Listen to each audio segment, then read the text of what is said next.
we are back. This is Macro Money. I'm Ilya Spivak, head of global macro here at tastylive.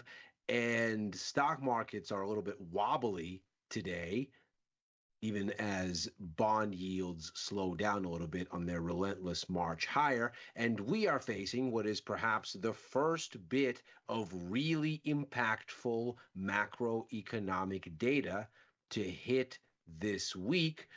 We've had a monetary policy announcement from the Bank of Canada over the course of today. That was the first big piece of news overall. It's been a quiet week on the macro calendar, but now we get some critical data finally with a big update on where the global economy is trending and which economies within that whole are doing well versus not so much. And that lines up with an incredibly interesting overlay to the story that we are having with U.S. stocks, with U.S. bonds, and paints a very interesting narrative for us as we look forward for what these markets are going to do. And of course, with knock-on effects to all things, most critically currency markets, where the U.S. dollar continues to power higher right alongside U.S. interest rates. So the first thing that we are going to do here is get a little bit of context on what all of this means, why it's happening, and what we can then, from those understandings, try to infer about what happens next. But the question that first and foremost is on our mind as we consider this is the U.S. economy going to help or hurt markets at this point? Now, the data that we're going to look at here over the course of the next 24 hours is the October batch of Purchasing Manager Index numbers from S&P Global. And these numbers are a very important indicator. They're very closely watched because they approximate GDP growth. And GDP numbers are only released quarterly, and that is already lagged. But then they're also released lagged in terms of how long it takes to compile them. So you might be well into one quarter before a first look at the prior quarter's growth is being made available in GDP data. The PMI numbers are monthly numbers. And as we can see here, we're still in October, and we're getting a first look at the October surveys. They're going to be revised in 2 weeks' time to capture any changes that might occur in further surveying. But these numbers very rarely deviate dramatically, first look versus the final outcome. And so this is a very timely, very good look, usually, at where the major economies are going, how they're trending, and what that might mean going forward. And the message from this set of numbers looks like, once again, U.S. outperformance continues and the rest of the world is struggling. Now, you get this contrast most acutely when you look at the composite numbers for the U.S. You can see here they're expected to hold at 54 for the composite index as we get ongoing resilience in services and the pace of contraction in manufacturing eases a bit, as compared to the Eurozone. The Eurozone, a comparably sized economy to the U.S. in aggregate. And we can see here these numbers below 50 indicate that we are going to get contraction in economic activity. The way the PMI numbers work is 50 is the center line where there is neither growth nor contraction. Above 50, economic activity is expanding. Below 50, it is contracting. The further you go above 50, the faster the rate of expansion. The further you go below 50, the faster the rate of contraction. So what you see here for the euro area is from 49.6 to 49.9, you contract for a second consecutive month, but the pace of contraction eases a bit. Now, why do we focus so much on the euro area and the US? Well, if we consider the makeup of global economic growth, these are numbers as of 2023, they are showing us that the US, the Eurozone, and China are the largest three economies comprising over 50%, as a matter of fact, 58% of global GDP. And the rest of the world, the remaining 42%, are essentially vendors to the former three, to the large three. Think Canada and Mexico with the US, or think Central and Eastern Europe with the Eurozone, perhaps even the UK. Think the Oceania economies of Australia, New Zealand, but also Southeast Asia, the commodity exporters in Africa and Latin America when you're thinking about China. So what you find here is why these key economies are so important. And when you go down the list, you begin to see what the disparity in these numbers here seems to suggest. So steady for the US looks very good in context. In fact, it's been steady since the composite PMI index that subsumes both manufacturing and services jumped and hit a 12-month high back in May. It's basically held there ever since. That's not acceleration, but it's certainly growth at the top of the post-COVID range. If this was kind of the descent from COVID outperformance or post-COVID outperformance, growth surged as the economy was reopening. And then in early 2021, that surge cooled off as the catch-up ended. And so the pace of growth slowed. Going into the beginning of 2023 is where this digestion occurred. Obviously, in 2022, things also were slowing thanks to a very quick round of Fed rate hikes being factored into people's thinking, if not necessarily into overall aggregate growth levels. And what you ended up with was a sort of renormalization toward the beginning of 2023, where this is the range at this point. And we're at the top of that range. So holding at about 54 here is good news for the US economy. Compare that with what's going on in Europe. Last month, we unexpectedly shrank for the first time since January. And it looks like the next bit of data will keep us in contraction mode. So if we look back at this breakdown, the direction for the US and all of the economies depending on it, and the Eurozone and all of the economies depending on it, is very, very different. Now, for good measure, let's take a look at China. And what we see is China has been essentially going nowhere for months. The overall index is stuck at 50. And lest you think that this is any different because these numbers are official Chinese government numbers from the China Federation for Logistics and Purchasing, CFLP, which is done in conjunction with the National Bureau of Statistics. That's the government in Beijing.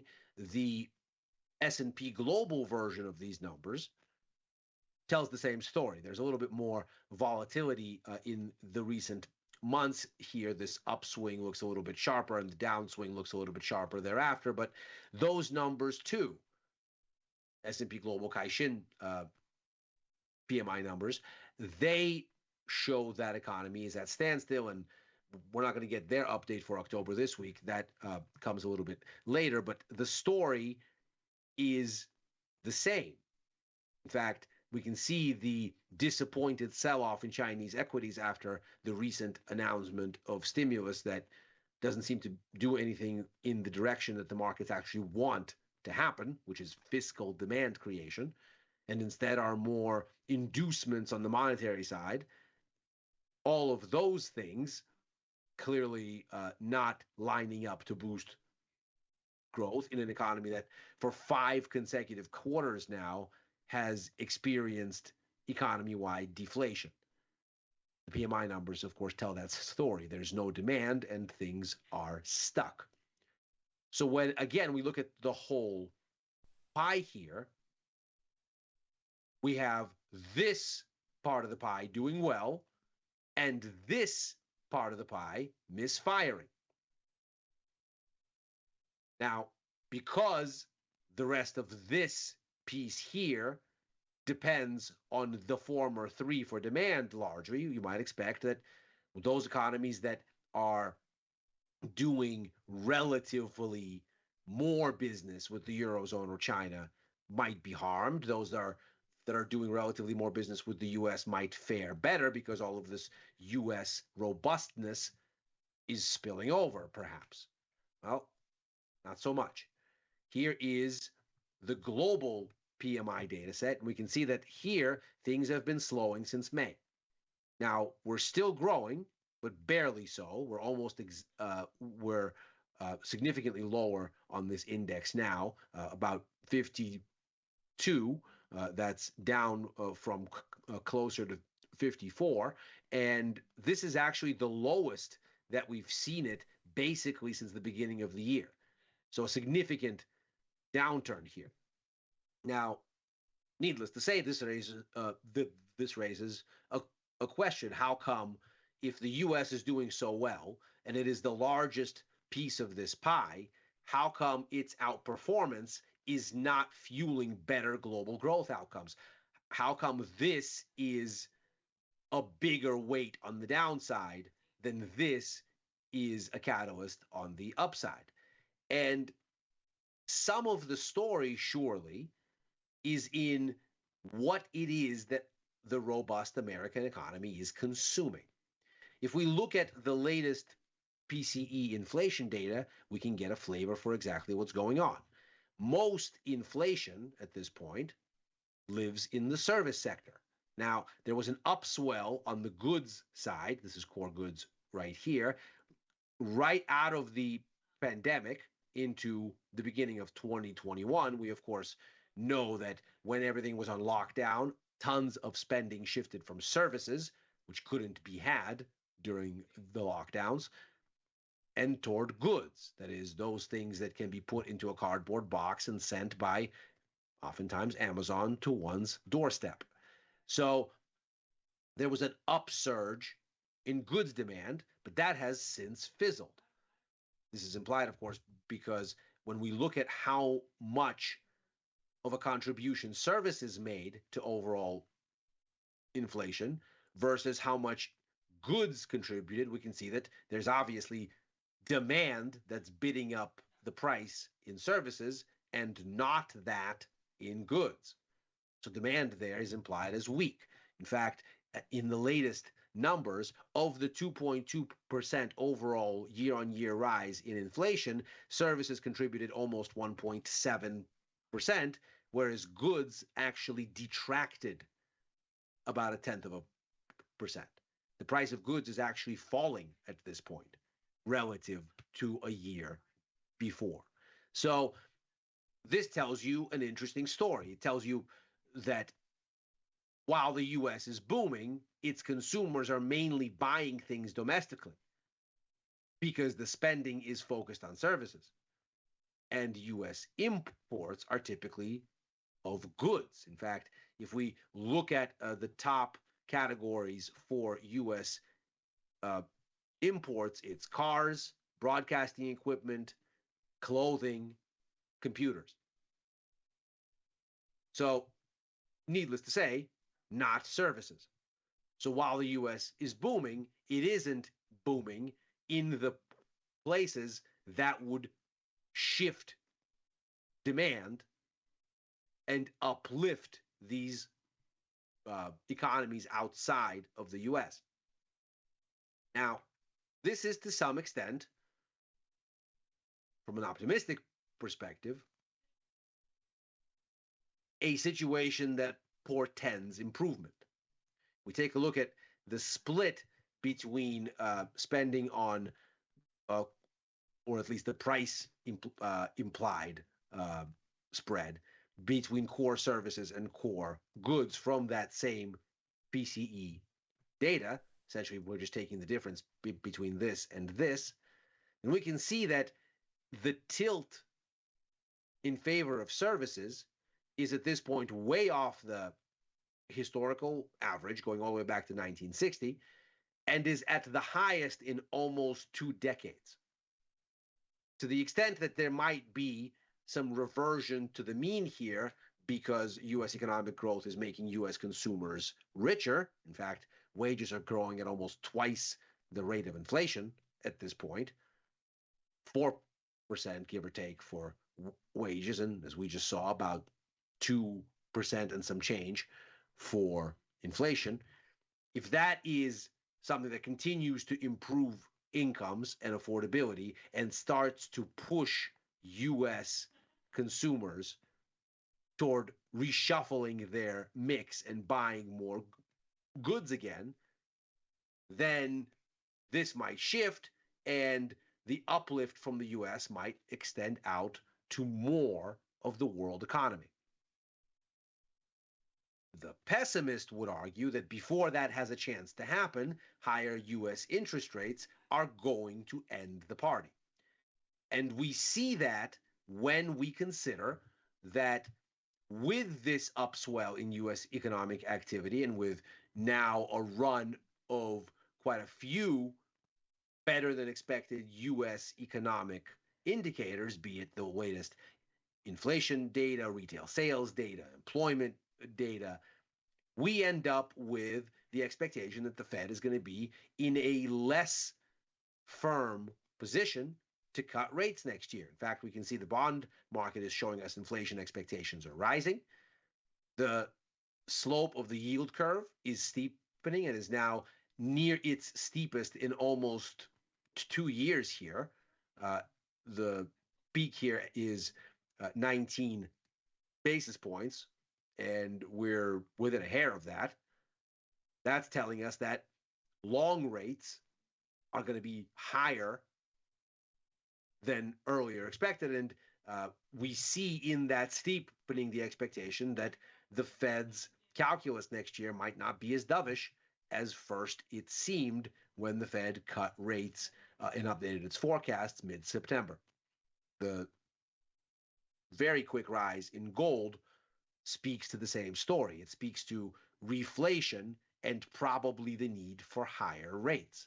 Now, this is an issue for the world over at a time when, as we can see here, it is already weakening.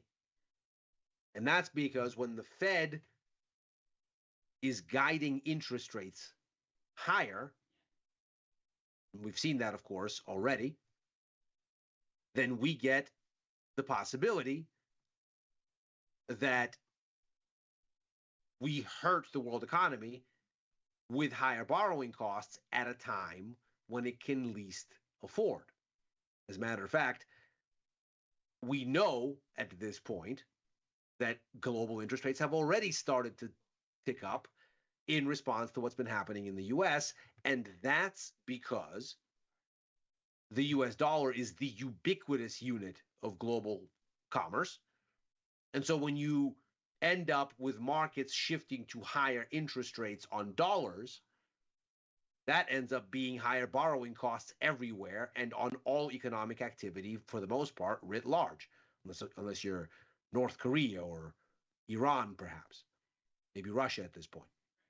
So with that in mind, you have what is de facto tightening emanating out of the US thanks to its economic strength at a time when what the world economy needs is not that. In fact, most central banks are cutting, and many started doing so before the Fed.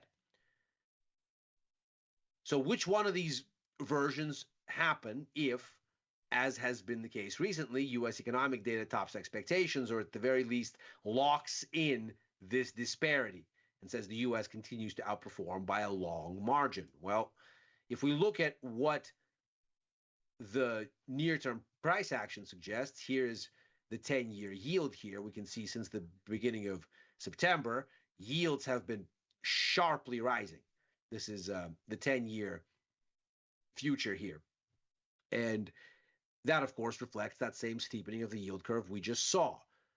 By contrast, if we look at what's happened to stock markets over the same time, they've edged up a bit, but nowhere near the kind of momentum that we see in the bonds, suggesting that stocks are somewhat circumspect of this rise in rates and may be worried that a less dovish Fed will end up breaking something here and making the situation worse.